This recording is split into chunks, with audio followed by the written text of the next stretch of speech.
यह कहानी है हवा छीन गांव की, जहां लोग अचानक से होने वाली हवा की कमी से बहुत परेशान थे। गांव के लोग समझ नहीं पा रहे थे कि आखिर क्यों हवा इतनी तेजी से गायब हो रही है। सुबह सुबह लोग अपने खेतों में काम करने जाते थे, लेकिन अब हवा की कमी की वजह से लोगों को सांस लेने में दिक्कत होने लगी थी। बच्चे खेल नहीं पा रहे थे, बूढ़े लोग घरों से बाहर नहीं निकल पा रहे थे और पूरे गांव में एक डरावना सन्नाटा छा गया था। गांव के बीचों बीच एक पुराना बरगद का पेड़ था, जिसके बारे में कहा जाता था कि वह पेड़ बहुत रहस्यमय है।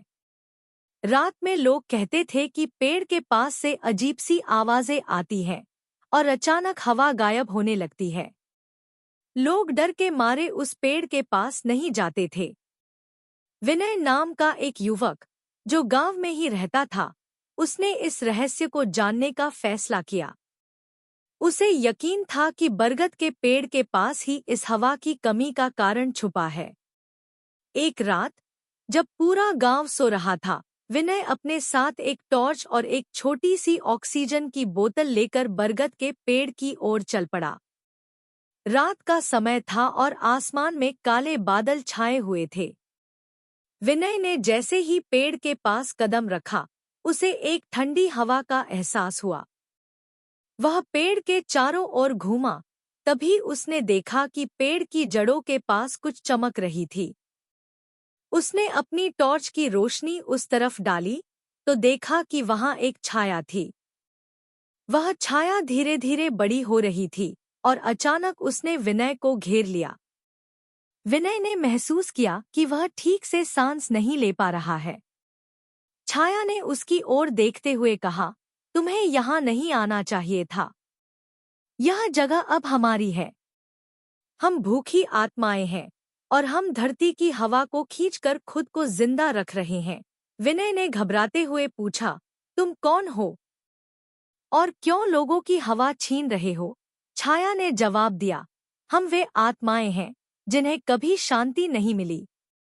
हमारी भूख कभी खत्म नहीं होती और अब हम धरती की हवा को अपनी भूख मिटाने के लिए खींच रहे हैं। जो भी यहाँ आता है, वह हमारी तरह फंस जाता है। विनय ने समझ लिया कि अगर उसने जल्दी कुछ नहीं किया, तो वह भी उन आत्माओं का शिकार बन जाएगा। विनय ने अपने पास रखी ऑक्सीजन की बोतल का इस्तेमाल किया और पेड़ से दूर भागने की कोशिश की, लेकिन छाया ने उसका पीछा करना शुरू कर दिया। उसने महसूस किया कि पेड़ से निकलने वाली सभी छायाएं उसे चारों तरफ से घेर रही हैं। विनय ने हिम्मत नहीं हारी और पेड़ के दूसरी तरफ एक गुफा की ओर भागा, जहां उसने सुना था कि पुरानी तंत्र मंत्र की किताबें छुपी हुई हैं। गुफा के अंदर पहुंचकर उसे एक पुरानी किताब मिली। उसने जल्दी से उस किताब को खोला और उसमें एक मंत्र देखा, जो आत्माओं को शांति दिलाने के लिए था। उसने अपनी पूरी हिम्मत जुटाकर मंत्र पढ़ना शुरू किया। जैसे जैसे वह मंत्र पढ़ता गया, वैसे वैसे छायाएं धीमी होने लगी और बरगद के पेड़ के पास हवा वापस लौटने लगी। आत्माओं ने एक दर्दभरी आवाज में कहा, तुमने हमें शांति दी है। अब हम इस जगह को छोड़ देंगे और अपनी शांति की तलाश में चले जाएंगे। धीरे धीरे सभी छायाएं गायब हो गईं और विनय ने चैन की सांस ली। अगली सुबह गांव के लोग हैरान थे। हवा फिर से सामान्य हो गई थी और लोग बिना किसी डर के सांस ले पा रहे थे।